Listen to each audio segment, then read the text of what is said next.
히브리서 9장 27절 28절 한 번 죽는 것은 사람에게 정해진 것이요 그 후에는 심판이 있으리니 이와 같이 그리스도도 많은 사람의 죄를 담당하시려고 단번에 들이신 바 되셨고 구원에 이르게 하기 위하여 죄와 상관없이 자기를 바라는 자들에게 두 번째 나타나시리라. 아멘. 앉으시기 바랍니다. 기도하겠습니다. 하나님 아버지, 오늘도 저희들이 변함없이 하나님 주신 건강과 또 믿음을 가지고 이 자리에 모일 수 있음을 감사합니다.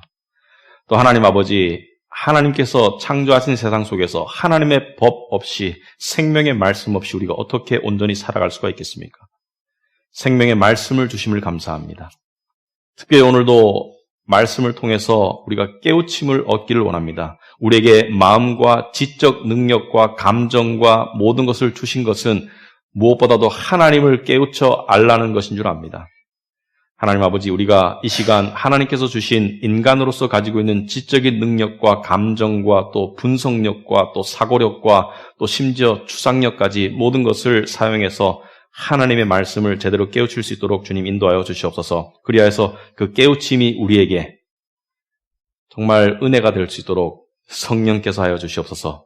우리는 할 수 없는 일을 하나님 하여 주시옵소서. 예수님 이름으로 기도합나이다. 아멘. 우리 지난주까지 에베소서를 8월 중순부터 약 7개월 반에 걸쳐서 에베소서 시리즈를 했고요. 다음 주 부활절이 지나면 여러분 주보 삽지에 나와 있듯이 마가복음 시리즈를 합니다. 오늘은 그 막간에 제가 설교를 하는데요. 오늘 설교 제목은 예수를 왜 믿는가? 예수를 왜 믿는가? 이것은 모든 사람들이, 특별히 그리스도인이 자기 스스로에게 반드시 물어야 될 가장 근본적이고 중요한 질문이라고 있습니다. 예수를 왜 믿는가? 또는 이 질문을 세 가지로 말할 수 있습니다. 우리 믿는 사람들은 스스로에게 나는 예수를 왜 믿는가? 또 믿지 않는 사람들에게는 당신은 예수를 왜 믿어야 하나? 이렇게 물을 수도 있겠죠. 그리고 또 수많은 사람들에게 여전히 예수를 믿지 않는 이유는 무엇인가? 이렇게 물을 수 있습니다. 여전히 예수를 믿지 않는 이유는 무엇인가? 여러분, 이 세상에 보면은 예수를 믿지 않는 사람이 훨씬 많습니다. 특별히 종교라는 관점에서 봤을 때, 신이라는 관점에서 봤을 때 무신론, 그러니까 신이 존재하지 않고 이 세상 이후에 다음 세상에 대해서 존재하지 않는다라고 결론 짓고 사는 사람들이 점점 더 늘어나고 있기 때문에 서구화된 사회 속에서는 그 비율이 50%를 훌쩍 넘어갔고 우리나라도 서구화됨에 따라서 현재 신이 없다고 생각하는 무신론자의 비율이 50%가 넘어섰습니다. 최근에. 근데 이것은 여러분, 우리는 현대를 살아가면서 현대를 당연시하지만 우리는 역사를 통해서 현대를 바라볼 줄도 알아야 됩니다. 역사라는 긴 흐름 속에서, 인류 역사 속에서 무신론자가 어느 나라를 막론하고 어느 민족을 막론하고 어느 지역을 막론하고 무신론자가 50%를 넘었던 적은 한 번도 없었습니다. 우리는 인류가 한 번도 살아보지 못했던 그러한 세계관 속에 살고 있습니다. 더군다나 신이 없다고 생각하는, 사후세계가 없다고 생각하는 그 비율이 10%인 적도 없었습니다. 솔직히 말하자면 아주 고대 사회 속에서는 무신론자의 비율이 1%도 되지가 않았었습니다. 어느 신이 진짜 신이냐의 문제였지, 신이 없다거나 사후세계가 없다고 생각하는 민족이나 나라나 문화는 거의 존재하지 않았었습니다. 그러므로 역사라는 커다란 관점에서 오늘날 시대를 바라볼 때 우리는 오늘날 어떠한 시대를 살고 있는가를 더욱더 확연하게 깨달을 수가 있다. 그래서 현대와 과거를 비교해보자. 현대와 과거를 비교해볼 때 지금 우리는 훨씬 더 문명이 발전한, 그러니까 기술과 의술과 생물학적 지식과 정보와 사회학적 분석이 훨씬 더 잘 되어 있는, 훨씬 더 진보한, 훨씬 더 발달한, 그래서 세상이 훨씬 더 촘촘해진 시대를 살아가고 있는데 과연, 좀 무식한 질문 한번 던져보죠. 우리가 더 행복한가? 고대 사람들이 만약에 현대인의 모습을 본다면 많은 것들을 신기해하고 부러워할 것입니다. 의술의 발달과 교통수단의 발달과 어떤 과학기술의 발달을 통해서 그들이 누려보지 못했던, 그들이 상상해볼 수 없었던 그러한 세상을 우리는 살아가고 있지만 우리를 보고 인류가 정말로 올바른 방향으로, 바람직한 방향으로 진보했구나라고 고대 사람들이 다 인정할 것인가? 저는 그렇지 않다고 생각합니다. 오히려 그들이 우리를 보면서 어떤 부분은 신기하고 어떤 부분은 부러워할 수 있겠지만 근본적으로 이렇게 말할 것입니다. 인류가 많이 불행해졌구나. 뭐냐? 세 가지 이유를 들어보겠습니다. 첫째, 물질 세계와 인간 육신에 대한 정보와 어떤 그 의술의 발달은 많은 진보를 이루었지만 동시에 인간은 눈에 보이지 않는 정신 세계, 더 나아가서 영적인 세계에 대한 무지함이 똑같이 비율로 늘었다고 보여집니다. 그래서 무신론자가 많이 생긴 거예요. 그리고 또 세상을 살아가는 스킬, 세상을 살아가는 재주나 방법, 그러니까 직업의 다양성, 어떤 새로운 산업의 출현, 그래서 우리는 너무나 얽히고 설켜서 세상 속에 살아가는 것 같지만 인간관계는 많이 단절되어서 살아가고 있습니다. 우리가 얻은 것이 있고 잃은 것이 있어요, 분명히. 우리가 얻지만도 않았고 잃지만도 않았습니다. 그래서 세 번째, 가장 중요한 현상은 이 세상의 삶에 대한 관심과 집착은 현저하게 늘었어요. 이 세상의 삶에 대한 관심과 집착은 역사상 아주 집요하게 현저하게 늘었지만 동시에 죽음과 그 이후의 세상에 대한 생각과 관심은 많이 사라진 상태를 살아가고 있습니다. 그렇다면 고대인들, 그러니까 이 세상에 대한 관심과 이 세상에 대한 집착과 다음 세상에 대한 관심과 다음 세상에 대한 염려가 함께 공존했던 사람들이 현대를 바라봤을 때 인간관계가 단절되고 정신세계가 파괴된 현대인들을 바라봤을 때 그 사람들이 우리를 보고 이렇게 말할 것 같아요. 영혼이 파괴된 기계와 같은 존재들. 좀 기분 나쁘게 들을지 모르지만 그 시대와 오늘날 시대를 어떻게 알 수가 있는가? 그 시대의 대중문화는 그 시대의 시대상을 반영하게 되겠습니다. 그 시대에 유행하던 노래, 그 시대에 쓰여졌던 시들, 그 시대에 쓰였던 소설이나 글들을 살펴보면 그 사람들의 정신과 정서 세계를 엿볼 수가 있는데 오늘날 대중문화를 바라보면 혼돈과 이해할 수 없음이라고 표현할 수 있어요. 그러니까 이 말초적인 감정과 폭발하고 싶은, 소리 지르고 싶은, 비명 지르고 싶은 것이 이 음악이나 대중문화로 발전하고 있지 서정적이고 관계적이고 감성적인 부분들은 많이 사라졌습니다. 그래서 오늘날 사람들의 공유되는 일반적인 가치관을 한마디로 표현하자면 저는 이렇게 표현하고 있습니다. 치열하게 살아라. 그리고 죽거라. 그리고 잊혀져라. 미안하지만. 치열하게 살아라. 사는 동안에는. 그리고 조용히 죽어라. 그리고 빨리 잊혀져라. 뭐냐면 오늘날 문화는, 오늘날 우리가 살고 있는 세상과 문화는 죽음 이후에 대해서는 관심을 안 가지려고 하고 죽음이나 죽음 이후에 대해서는 회피하려는 성향이 아주 강한데 그것이 어떻게 나타나고 있는가? 고대 사회 속에서 사람이 죽었을 때 소위 장례식을 치르죠. 그것은 상당한 정성과 상당한 시간, 아주 긴 시간, 그리고 상당한 애도의 기간이 필요했습니다. 그만큼 삶과 죽음을 함께 바라볼 줄 알았고 그리고 죽음을 통해서 자기가 가지고 있던 죽음에 관한 생각, 죽음에 관한 확인, 그리고 죽음 이후의 세상에 관한 이 다시 한번 되새김에 대해서 굉장한 의미를 부여했다면 오늘날 죽으면 빨리 치워. 장례식이 짧습니다. 여러분 중에 지금 20대, 30대 여러분 중에 죽은 사람의 모습을 몇 번이나 보았습니까? 병원에서 덮어버리고 끝이에요. 고대 사회는 그렇지 않았습니다. 죽은 사람의 모습을 보고 또 보고 또 보고 하면서 나의 죽음을 인식했고 나의 죽음을 의식하면서 살았었습니다. 그런데 죽음을 인식하고 의식하는 게 왜 중요한가? 죽음이 불행한 것이고 죽음이 비극적인 것이고 죽음이 이 비참한 것이라면 왜 우리는 죽음을 바라봐야 되는가? 여러분 종교와 비종교를 떠나가지고 죽음을 인식하고 바라보지 않는 사람은 삶을 인간답게 못 산다고 사회학자들이 이야기합니다. 무슨 말이냐? 여러분 죽음을 생각하지 않고 사람이 어떤 신에 대한 인식이 없고 사후세계에 대한 생각이 없는 사람은 점점 더 동물화되어 갑니다. 이 세상에서 생존과 이 세상에서 쾌락과 이 세상에서 안락이 전부예요. 동물과 다를 게 뭐가 있습니까? 동물이 추구하는 것이 이 세상에서 안락과 안전과 이 행복 아니겠습니까? 물론 인간도 동물적인 부분이 있기 때문에 이 세상에서 행복과 안락과 안전을 추구해 가지만 동시에 인간은 하나님의 형상으로 만들어졌다. 하나님의 DNA로 만들어졌기 때문에 우리 인간 속에는 죽음 이후의 세상을 생각하고 인식하고 살도록 만들어졌는데 그것을 깡그리 무시하고 사는 인간이 될 수가 있는가? 그래서 죽음 이후에 대해서 지나치게 무관심한 현대인들, 사는 것에는 집착하죠. 무슨 직장을 갈 것인가 목숨 걸죠. 무슨 집을 살 것인가 정말 이 수년간의 어떤 수십 년간의 어떤 고통과 노력이죠. 자기의 심지어 죽음까지의 시간에는 집착해요. 노후 문제. 내가 수명이 언제까지인데 거기까지는 철저하게 계획하고 철저하게 노력하고 철저하게 생각하고 철저하게 고민하지만 그 이후의 세계에 대해서는 지나치게 무관심한 이 이유가 무엇인가?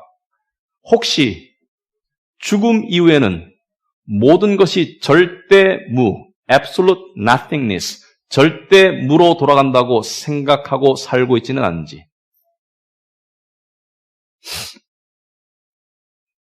저는 죽음을 이렇게 비교하고 싶습니다. 죽음은 끝이 보이지 않는 캄캄한 낭떠러지와 같다. 그런데 누구라도 모두가 다 뛰어내려야 돼요. 언젠가는 그 길로 떠밀려가서 내려가야 돼요. 근데 끝이 보이지 않고 이 뛰어내리는 낭떠러지 밑에 무엇이 있을지 어떤 일이 일어날지 모르는 것을 저는 죽음이라고 표현하고 있습니다. 그렇다면 무신론자는 어떤 믿음을 가지고 뛰어내리는 사람입니까? 뛰어내리면 절대무로 돌아가는 거야. 마치 내가 태어나기 이전 상태, 나라는 존재라는 것으로 봤을 때 내가 태어나기 이전 상태, 내가 없는 상태로 리셋 버튼이 눌러지는 것을 저는 무신론이라고 생각했습니다.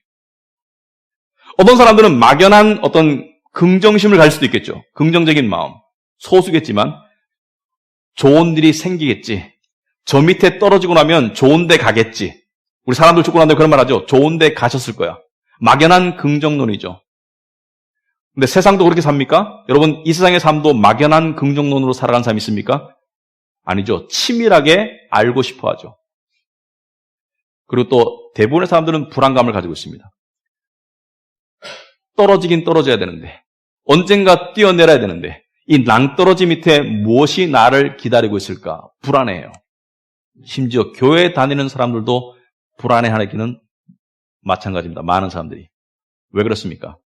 교회 다니는데 사후세계를 믿는데 왜 불안해하는가? 왜? 관심과 집착이 이 땅에 너무 쏠려 있기 때문에 준비가 안 된 것이죠. 그래서 오늘 말씀을 통해서 저는 이 화두를 던지고 있습니다. 예수를 왜 믿는가? 또는 아직까지 예수를 잘 모르시는 분이 있다면 예수를 왜 믿어야 하는가? 예수를 왜 믿는가? 왜냐하면 제가 지금 죽음과 사후세계, 내세를 이야기했습니다. 죽음과 내세와 예수님은 뗄 수 없는 밀접한 관계를 가지고 있습니다. 그걸 제가 지금부터 설명하고 있습니다. 예수를 왜 믿는가? 죽음 때문에 믿는 거예요. 예수를 왜 믿는가? 사후세계 때문에 믿는 것입니다. 예수를 왜 믿는가? 물론 내세에도 예수님의 존재와 필요성이 있습니다. 그러나 궁극적으로 가장 근본적인 이유는 죽음과 내세에 관한 사실 때문에 예수를 믿는 것이다. 자, 그래서 오늘 본문을 살펴보겠습니다. 27절에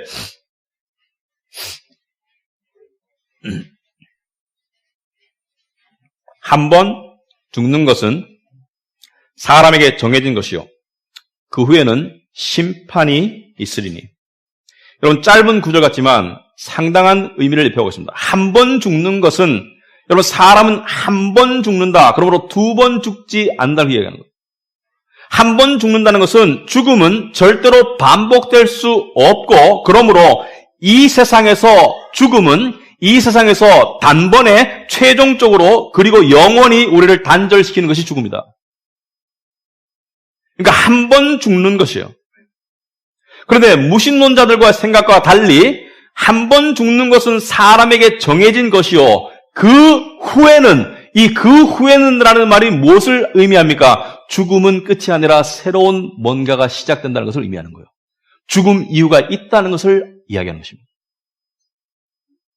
한 번 죽는 것은 사람이 죽는 것이지만, 모든 사람이 죽는 것이지만, 그 이후에는 또 다른 길이 있다는 것을 말하고 있습니다. 또 다른 세상이. 여러분, 솔로몬 왕이 아버지가 다윗 왕이죠. 다윗 왕이 죽을 때, 여러분 죽을 때 아들을 불러놓고 유언을 합니다. 중요한 유언을 하게 되어 있어요. 그럴 때 보통 이렇게 말할 것입니다. 내가 지금 죽음이 임박해 왔다. 내가 곧 죽을 것 같다. 그런데 다윗 왕이 솔로몬 왕에 대해 자기가 죽는 것을 이렇게 표현했습니다. 열왕기서에 보면 내가 세상 모든 길로 가노라. 내가 세상 모든 사람들의 길로 가노라.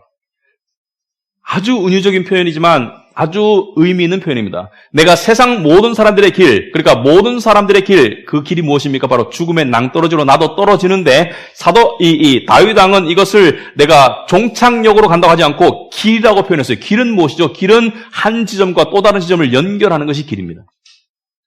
여기서 말하는 길은 막다른 길이 아니라 내가 이 세상과 다음 세상을 연결하는 죽음의 길을 가게 되었다. 그러므로 다윗은 솔로몬에게 나는 이 길을 통해서 다음 세상으로 들어갈 것이다. 이렇게 얘기하는 거예요. 그 다음 현실이 뭐냐? 성경 말씀은 이 낭떠러지 밑에 현실을 이야기해 주는 것입니다. 그 현실이 무엇입니까? 그 후에는 심판이 있을 것이다. 하나님의 심판이 있을 것이다. 좀 생각해 봅시다.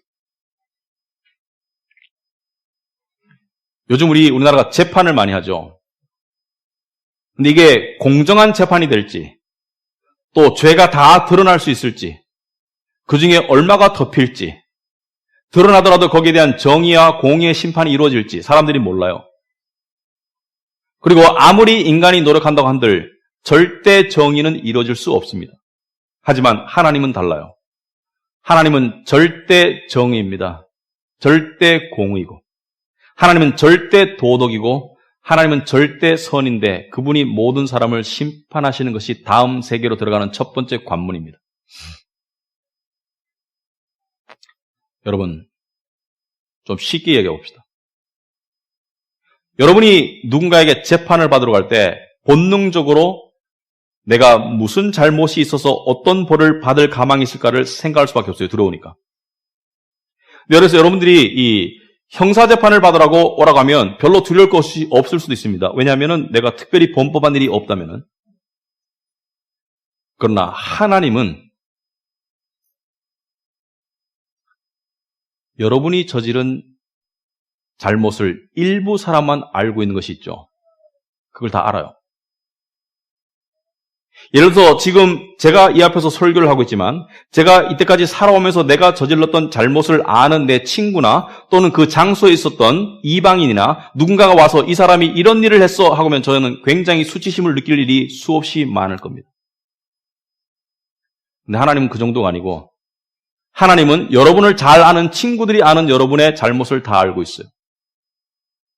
여러분이 했던 말, 여러분이 한 행동, 그리고 지금 하는 행동까지. 더 나아가서 하나님은 여러분의 가족이 여러분에게 아주 가까운 사람들이 여러분에 관해서 알고 있는 것을 다 알고 있고요. 하나님은 여러분이 여러분 자신에 대해서 알고 있는 것을 다 알고 있습니다. 더 놀라운 사실 하나 이야기해 줄까요? 하나님은 여러분이 여러분 자신에 대해서 알고 있는 이상으로 여러분을 알고 있습니다.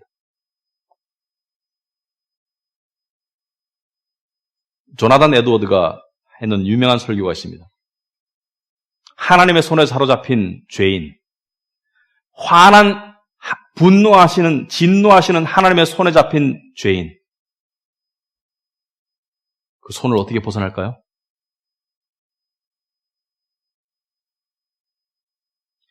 여러분, 우리는 예수님을 진리라고 그래요. 또 빛이라고도 그럽니다. 왜 예수님을 진리라고 하고 빛이라고 말할까? 왜냐하면 이 낭떠러지 밑에 깜깜한 현실을 우리가 볼 수 없는데 그 밑에 기다리고 있는 모든 인간을 기다리고 있는 현실에 대해서 볼 수 있도록 빛이 되시기 때문에. 여러분, 진리가 무엇이죠? 오늘 여러 가지 이야기하네. 진리가 무엇입니까? 오늘날 현대인들이 잘 사용하지 않는 단어 중에 하나가 진리입니다. 중요한 단어임에도 불구하고. 그리고 그 단어를 사용해도 사람마다 의미가 달라요. 수학자에게 진리가 다르고 과학자에게 진리가 다르고 사회학자의 진리가 다릅니다. 수학자에게는 1 더하기 1은 2다. 이게 진리예요. 수학적 명제, 불변의 진리. 과학자에게는 태양이 아니라 지구가 태양 주위를 돌고 있다. 진리 중에 하나입니다. 절대 불변의 진리라고 믿고 있죠. 사회학자에게는 인간에게 가장 강한 본성은 모성애다. 자식을 향한 어머니의 마음이다. 진리입니다. 물론 항상 그렇진 않아요. 그런데 그것과 낭떠러지 밑에 현실과 무슨 상관이 있죠? 여러분이 수학을 아무리 잘해도, 과학을 아무리 잘해도, 사회학을 아무리 잘해도 낭떠러지 밑에 있는 현실을 보여주지 않습니다. 낭떠러지 밑에 있는 인간의 존재와 운명과 생명과 직결된, 특별히 영원한 생명과 직결된 그것을 알려주는, 그 실체와 그 현실을 알려주는 것이 진리라고 할 수가 있겠습니다. 이 땅에서 삶은 이 직장에 들어가면 어떻게 될까? 이 학교를 들어가면 어떻게 될까? 이쪽으로 가면 어떻게 될까? 보험을 들어야 되나? 이 땅에서 살면 그토록 치열하게 생각하면서 왜 인간은 너무나도 중요한 죽음 이후의 세상에 대해서는 너무나 관심이 없을까? 이상하지 않습니까? 인간이라면 당연히 내가 죽는데 이 죽음 이후에 정말 아무것도 없는 것일까? 아니면 죽음 이후에 뭔가 중요한 일이 기다리고 있는 것일까? 인간이라면 당연히 가져야 될 관심이고 그 관심에 대해서 알려주는 것이 진리라면 진리는 인간의 본질과 관계인 것이죠. 진리는 어떤 그 물리학적 법칙도 아니고 사회학적 어떤 법칙도 아니고 진리는 어떤 수학적 공식도 아니고 진리는 인간 현실에 대한 실상을 알려주는 것이 진리입니다. 그래서 예수님이 진리고 말씀이 진리인 것이죠. 왜? 말씀을 통해서 그 낭떠러지 밑에 현실을 알려주니까. 그래서 성경 공부하는 거예요. 그 진리를 깨달으면 눈물이 나올 수도 있습니다. 감격에서. 그 진리를 깨달으면 두려워질 수도 있고요. 순간적으로. 그 진리를 깨달으면 감격스러울 수도 있습니다. 그 깨달음의 기쁨 때문에. 그런데 그 진리를 향한 깨달음 없이 흘리는 눈물, 그 진리를 향한 깨달음 없이 나오는 감동, 그것은 뭐예요? 쇼예요, 쇼. 근데 이게 진리라면, 그러니까 우리를 둘러싸고 있는 진짜 현실, 영원한 현실에 관한 확실한, 정확한 정보가 진리라면, 그것만이 진리라면 문제가 있습니다. 왜 문제가 있느냐? 여러분이 우주선을 타고 우주를 날아갔어요. 근데 날아가다 연료가 떨어지고 산소 공급이 지금 희박해지고 있어서 어느 행성에 도착했어요. 근데 문을 열어야 될까 말아야 될까 고민할 수밖에 없죠. 왜? 문 밖의 현실을 모르지 않습니까? 문 밖에 산소가 있는지, 문 밖에 온도가 몇 도인지, 근데 문 밖에 이 수분은 몇 프로인지, 생존에 필요한 환경이 되는지를 모르지 않습니까? 또는 여러분들이 가지고 있는 장비로 감당할 수 있는지를 모르는 상태에서 누군가가 나타났어요, 외계인이. 그래서 창문으로 여러분이 알 수 있는 언어로 보여줬습니다. 써서. 밖에 온도는 200도밖에 안 돼. 산소는 없고 질소만 있어.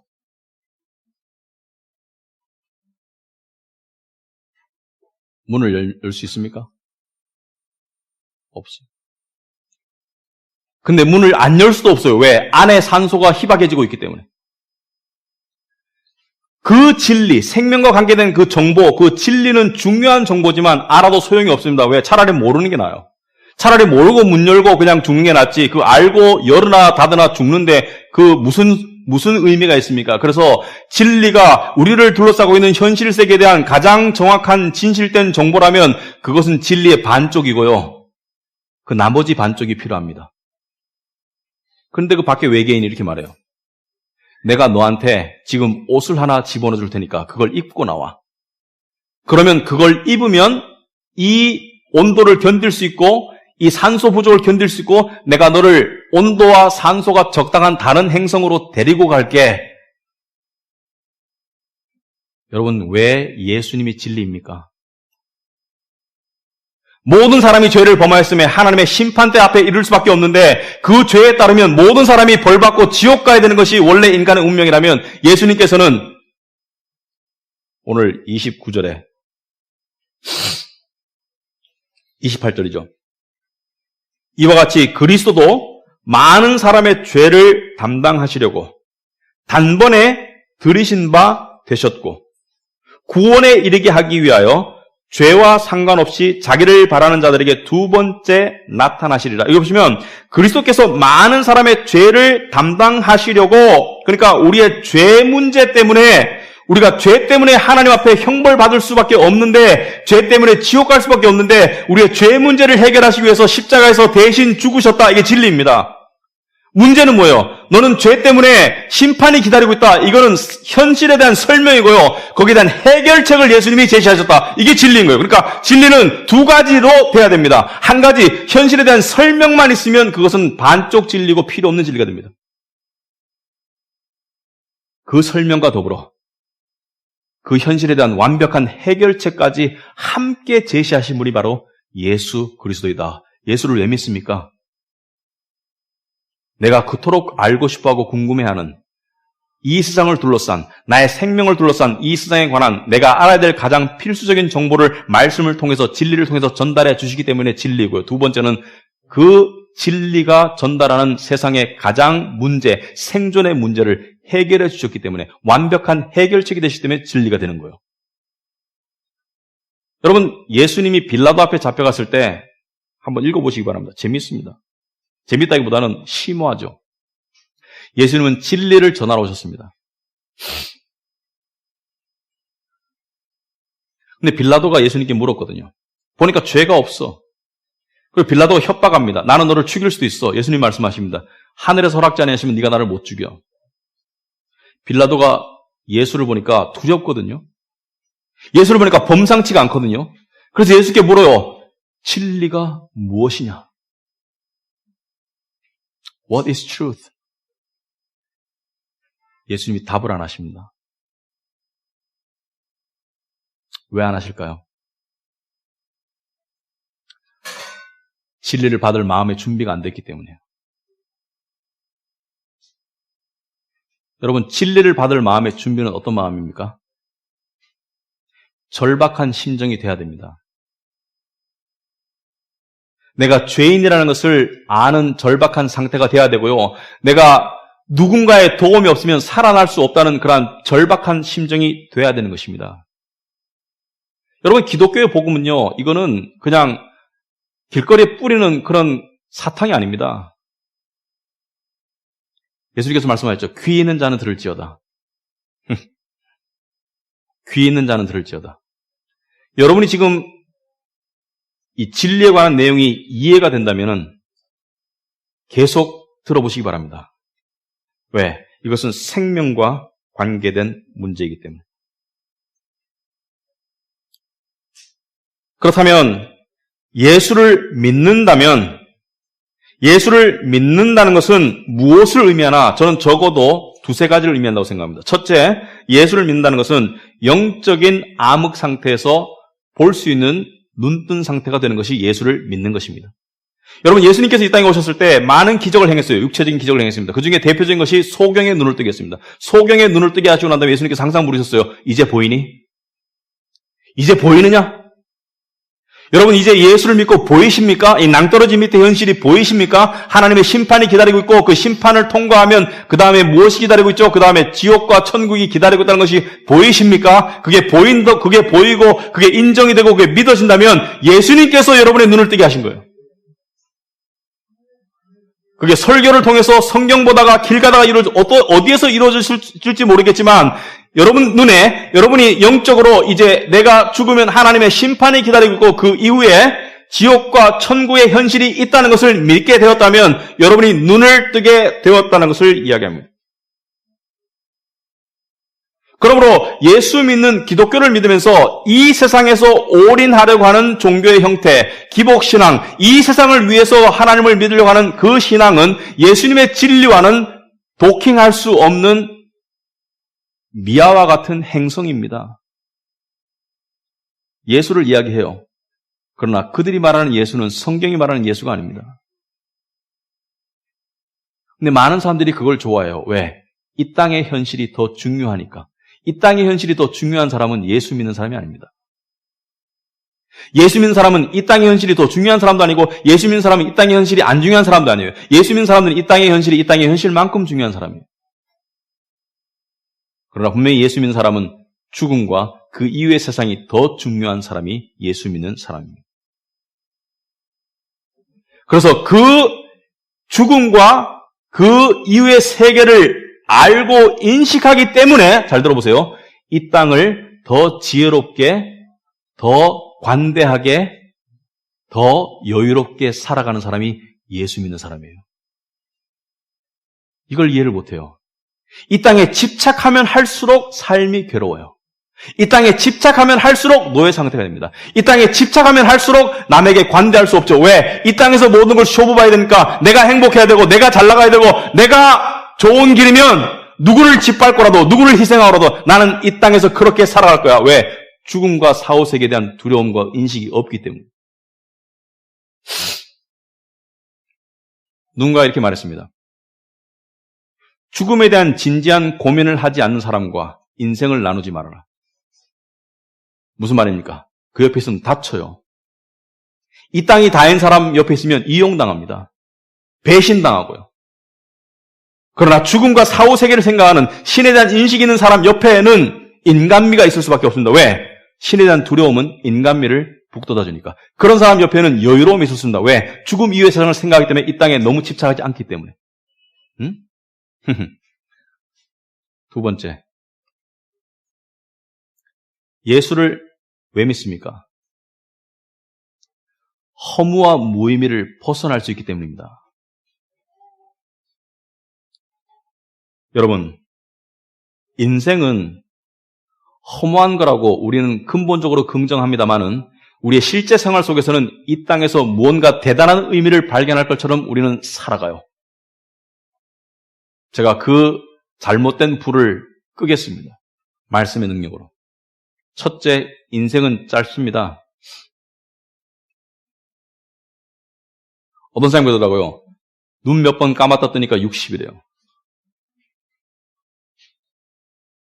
우리말에 일장춘몽이라는 말이 있습니다.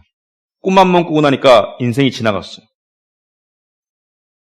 여러분, 인생이 어떻습니까? 내가 가려는 목표 지점을 향해서 끝까지 나를 닥달하면서 몰고 가다 보니까 이미 늙어버렸어. 도달하면 뭐해? 늙었는데.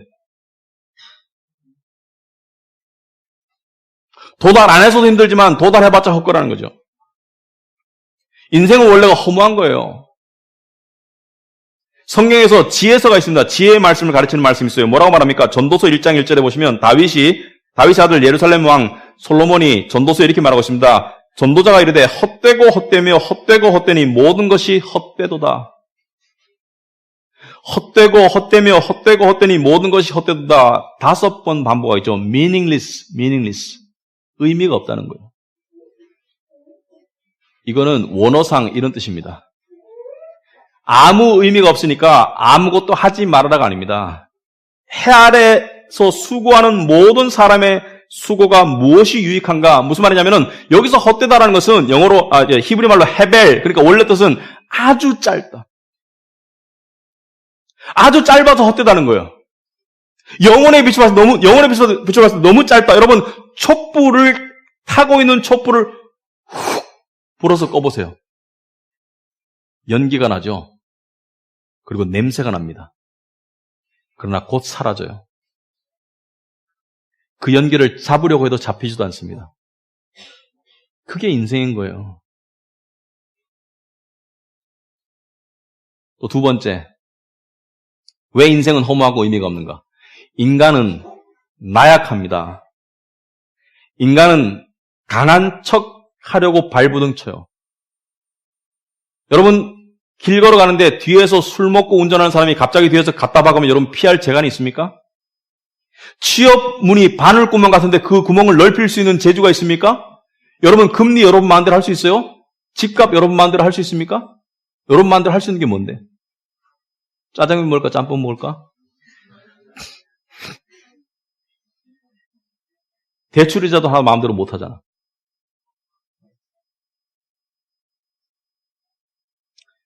이렇게 짧은 인생 속에서 나약한 인간이 왜 우리는 그다지도 이 속에서 뭔가 이루어서 인정받아 보려고 아둥바둥하는 것일까? 자기 분야에서 성공을 이루고 뭐 돈을 벌고, 요즘 이런 말이 들리더라고요. 조물주 위에 건물주 있다.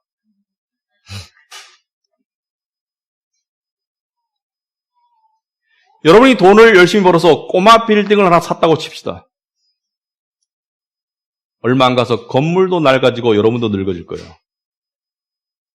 건물이 여러분 손에서 빼앗기든지 여러분이 건물을 떠날 때가 옵니다.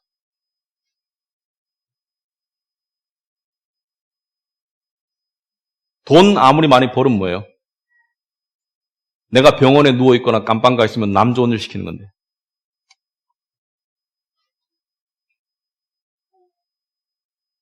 여러분, 인정받는 것에 목말라하는 사람들이 많아요. 누가 날 알아주나? 누가 나를 존경하나? 내가 얼마나 많은 사람들에게 알려져 있나? 또는 내가 하는 것을 얼마나 많은 사람들이 인정하나? 나를 얼마나 깊이 이해하나? 사랑하나? 여러분, 그죠? 우리 목숨 걸지 않습니까? 여러분, 어떤 분야든지 여러분이 목숨 걸고 있어요. 그런데 생각해 보세요. 여러분이 유명해졌다고 칩시다. 그래서 100명이 여러분을 알아. 100명 가지고 부족합니까? 1000명이 안다고 해줄게요. 그것도 부족해요? 그럼 10,000명이 안다고 칩시다.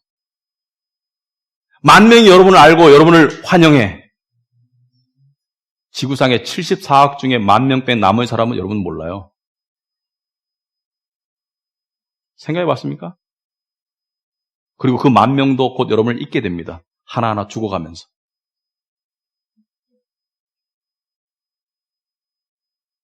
지금 이 세상에 존재하는 정통 신학자 중에 가장 첫 손가락 또는 세 손가락 안에 꼽으라면 D.A. 칼슨이라는 사람입니다. D.A. 칼슨은 캐나다 사람으로서 미국의 시카고에서 신학을 가르치면서 초청을 많이 받아요. 유명하니까. 근데 최근에 어떤 도시에 초대를 받았는데 그 도시는 중간 규모 한 수백만 명이 사는 도시입니다. 그 도시 어떤 교회에 초청을 받았어요. D.A. 칼슨이 왔다. 교회에서 광고를 했습니다. D.A. 칼슨이 온다. 우리 교회 비슷한가 봐. 광고하면 안 나오는 그런 거는. 150명이 왔어요, 진짜로. 그러니까 목사님이 안절부절한 거예요. D.A. 칼슨이 왔는데 150명밖에 안 왔어? 그래서 D.A. 칼슨이 왔는데 목사님이 첫 마디가 I'm sorry. 박사님 150명밖에 못 모였습니다. D.A. 칼슨이 이렇게 말해요. 목사님, 여기에 150명이 모이든 1,500명이 모이든 이 도시에 사는 사람 99.99%는 내가 왔다는 것도 몰라요. 자기가 가지고 있는 작은 세계 속에 갇혀서 10명, 100명 데리고 자기가 왕인처럼 생각하는 그 허상을 알겠습니까? 내가 10,000명이든 10만 명이든 그 속에서 내가 왕처럼 군림하는 그 허상을 알겠습니까? 99.99%는 당신이 누군지도 몰라요. 그리고 아는 사람들도 당신의 껍데기만 알아. 당신의 이름, 당신의 연봉, 당신의 나이, 당신의 키, 당신의 진정한 내면의 존재는 몰라요. 당신의 진정한 내면의 존재를 아는 사람이 이 세상에서 3명만 존재하면 당신은 엄청나게 복받은 사람이에요. 1명만 존재하면 당신은 정말 행운아요. 이 세상 사람들의 99.9%는 자기라는 존재에 대한 이해를 받지 못하고 살아가고 있습니다.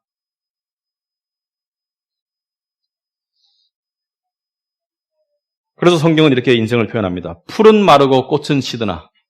여기서 풀은 인간의 수명을 말하고요. 꽃은 인간의 성취를 말합니다. 풀은 마르고 꽃은 떨어진다. 풀은 곧 피어났다가 곧 마르죠. 여러분, 이 벚꽃이 피어서 아름답다고 그러죠. 언제 떨어질까? 아마 한 달에 안 걸릴걸요? 풀은 마르고 꽃은 떨어집니다. 근데 그 꽃을 피우려고 온갖 것을 다 걸지 마세요. 그러나 여기까지가 끝이면 안 태어나는 게 낫습니다. 저는 가장 존경하는 사람이 있습니다. 아니, 비꼬는 게 아니라 저는 이런 사람이 참 존경스러워요. 하나님을 안 믿으면서 세상에서 열심히 살아가는 사람. 저는 이해가 안 되고 존경스럽습니다. 하나님을 안 믿는데 세상에서 열심히 살아가. 풀은 마르고 꽃은 시들어지는데 그 풀이 하루를 존재한들 10년을 존재한들 무슨 차이가 있을까요? 그러나 감사하게도 하나님의 말씀은 영원히 서리로다. 아멘.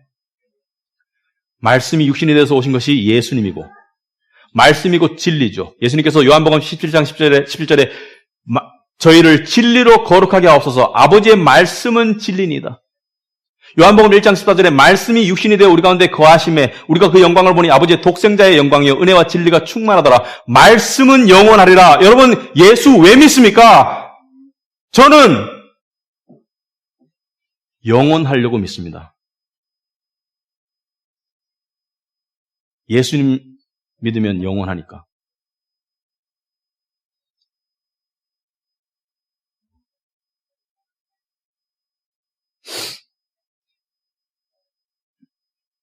우리가 세상 살면서 괴로워하는 이유가 있습니다. 두 번째 이유는 일이 잘 안 풀려서 괴로워합니다. 그런 건 첫 번째 이유는 아니에요. 여러분이 정말 지혜를 가지고 생각해보면 가장 첫 번째 이유는 이 세상에 무언가가 너무나 지나치게 중요해진 거예요. 그만큼 안 중요한데. 영혼의 관점에 봤을 때 그만큼 안 중요한데. 다 풀이고 다 꽂힌데. 너무나 중요해진 거예요. 돈, 직장, 결혼, 자식, 명예. 중요하죠. 하지만 영혼에 비춰봤을 때 그만큼 안 중요한 거예요.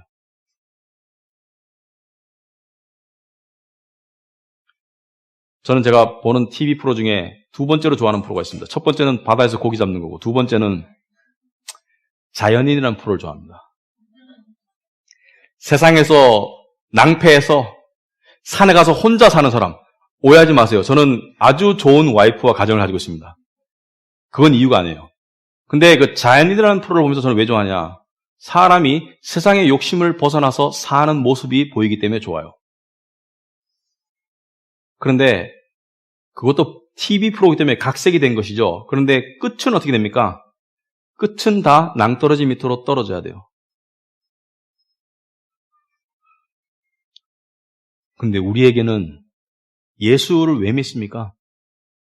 예수를 믿는 우리에게는 그 낭떠러지 밑에 어떤 일이 기다리고 있습니까? 우리가 낭떠러지로 떨어졌을 때, 죽음에서 점프했을 때, 여러분 수영장에 갔을 때요. 애들 데리고 수영장 가면은 다이빙대에 올려놓고 뛰어내리라고 그래요. 애들 못 뛰어내리면 무서워서. 근데 아버지가 밑에서 팔 벌고 아빠가 잡아줄게 뛰어내려. 애들이 뛰어내립니다. 여러분 낭떠러지 밑에 누가 기다리고 있습니까? 우리 아버지가 기다리고 있습니다. 아버지가 우리를 안아주실 거예요. 저는 고향이 대구입니다. 집에 가끔 가요. 근데 부모님이 딱 두 마디 하십니다. 도착하면. 잘 왔다. 고생했지.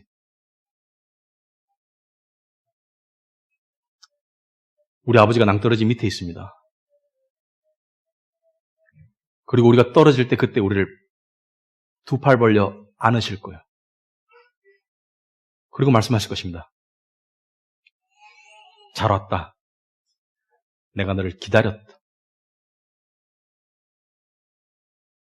그것을 아는 사람이 현실을 제대로 살아갈 수 있습니다.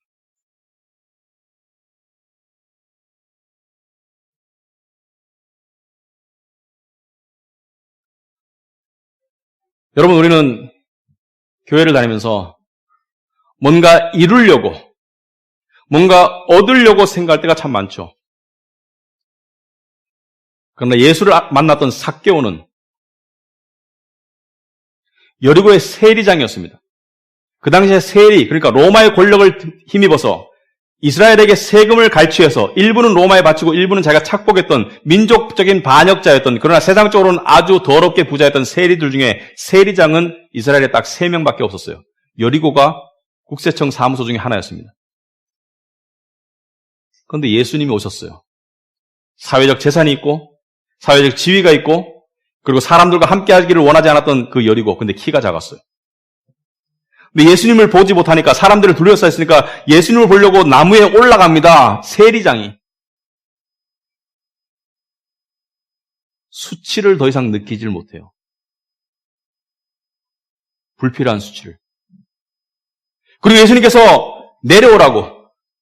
그리고 예수님 앞에 가서 이렇게 말합니다. 내가 이때까지 남의 것을 빼앗은 것이 있으면 그대로 4배로 갚을 것이다. 그리고 내 재산의 반을 팔아서 가난한 자에게 줄 것이다. 왜 그 돈의 노예가 됐던, 그리고 세상의 노예가 됐던, 그리고 권력의 노예가 됐던 그 삭개오는 그렇게 변했을까요? 왜? 예수를 믿었기 때문에. 예수를 믿고 있는데도 여전히 세상의 욕심이 더 강해진다면 예수를 잘못 믿고 있는 겁니다. 예수를 정말 믿게 된다면 이걸 놓을 줄 알아야 돼요. 이거를 더 잡고 있으면 더 힘들어요. 그래서 하나님이 고난을 허락하시죠. 왜? 고난은 세상을 향한 집착을 향한 채찍과 마찬가지예요. 놔라. 우리가 어렸을 때 모르고 칼자루를 잡잖아요. 그러면 부모가 어디를 때립니까? 손등을 막 때리죠. 빨리 놓으라고. 그거 잡고 있으면 다친다고. 고난이 우리에게 그래서 주어지는 거예요. 그래서 고난도 하나님의 사랑입니다.